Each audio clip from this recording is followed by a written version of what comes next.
زۆر گەڕاوە بە دوای علمە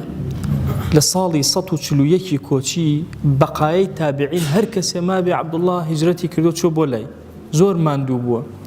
چۆتە میسر چۆتە شام چۆتە جەزیرە چۆتە بەسرە چۆتە کوفە هەموو ئەو شوێنانە گەڕاوە بە دوای علمە بە دوای فەرموودەی پێغەمبەر صلی الله عليه و آله وسلم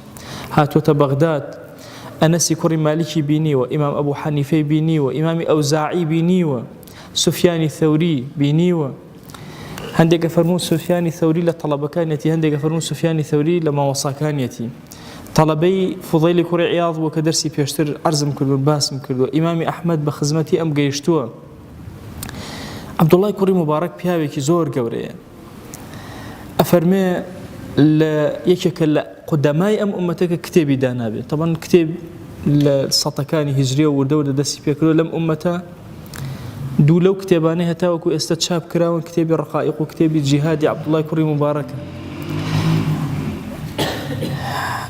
سفیانی ثەوری لە قسەیەکی مەشهوریە ئەفەرمێ إني لأشتهي من عمري كله أن أكون سنة مثل عبد الله ابن مبارك أفرمي بيم خوش بو همو عمر بأندازي يكسال عبد الله كوري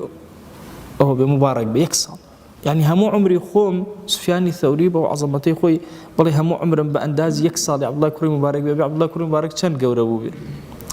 أفرمي حد شيء أكمو أو أنا تواني أو مني والله تواني سير رجش مني ولا أقدر على 3 أيام ناتوانم سير ركو عبد الله كوري مبارك بم ابن عيينة أفرمي سيري أصحابي بيغمبرم كردوه صلى الله عليه وسلم والسيري عبد الله كوري مباركم كردوه عبد الله كوري مبارك تابعين أفرمي سيرم كردوه لنيوان أصحاب أوا هيس فضل قوريكم نأبيني تنها أو النبي أوان بيغمبريان بينيبو صلى الله عليه وسلم جهاديان لخزمتها كردبو أم بيغمبري صلى الله عليه وسلم نبينيبو